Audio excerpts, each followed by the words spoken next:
Hi, today a slightly shorter recording from the previous arena. Why so? Because it was my first time fighting in the arena as a lord, and for the second time without his team. It's true that one thing is not related to the other, because I had to disband the team at the last minute due to lack of squad, but it was good for them. Yes to them, not necessarily to me. The jump in matchmaking between the knight and lord ranks is amazing. To tell you the truth, I didn't even have the opportunity to take up the gauntlet. You'll see for yourself. Well, when I saw who I was dealing with, I knew that first place would be definitely out of my reach. It's amazing how a difference in one rank can affect the entire match. The best thing is that these are not their entire factions yet, but for the safety of my mental health, I preferred not to look at who I would have to face in this arena.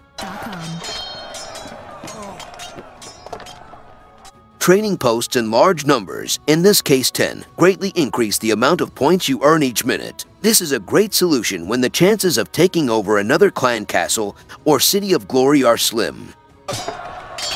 Just because my opponents were several classes above me doesn't mean I didn't do anything, although giving them additional points in the ranking was, by the way, not very praiseworthy.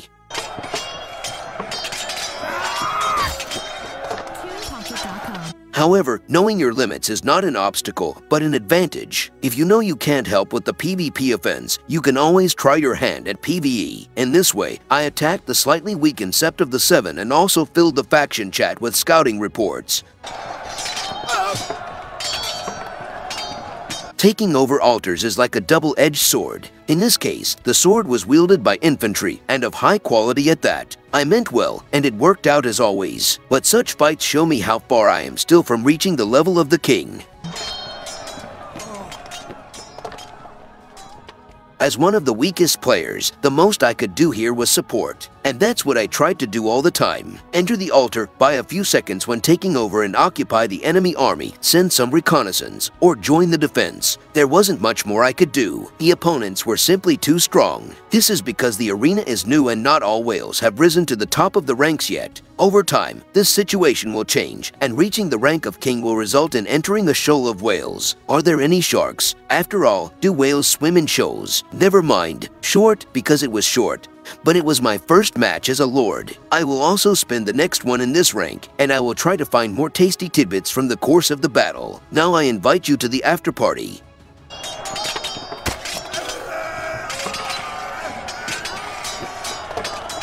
Let's look at the entire factions. As you noticed, there were 11 players in the Tyrol faction. How did this happen? Well, in rare situations it may happen that the number of players willing to fight is literally slightly larger than places. In such cases, the system allows 11 players to participate in a faction, but still maintains an equal distribution of power. Whether in 11 or 10, Tyrol still had the best chance of winning, so it didn't change much, honestly. This match showed me how far I am behind the top players. First of all, I need tier 5 troops, and I still need less than 9,000 ancient scriptures. Since I'm fully focused on them now, I should have them by the end of this year. In the meantime, I will be working on changing the lineup to a more powerful synergy. When I encounter weakness synergy with Sarer, or bleed synergy with Daron and Sandor, I have no chance of fighting. Even against a female synergy that includes Cersei and Daenerys, the most I can do is wave my short spear. There must be development. With these words, I bid you farewell this week and wish you happy kingdom celebrations.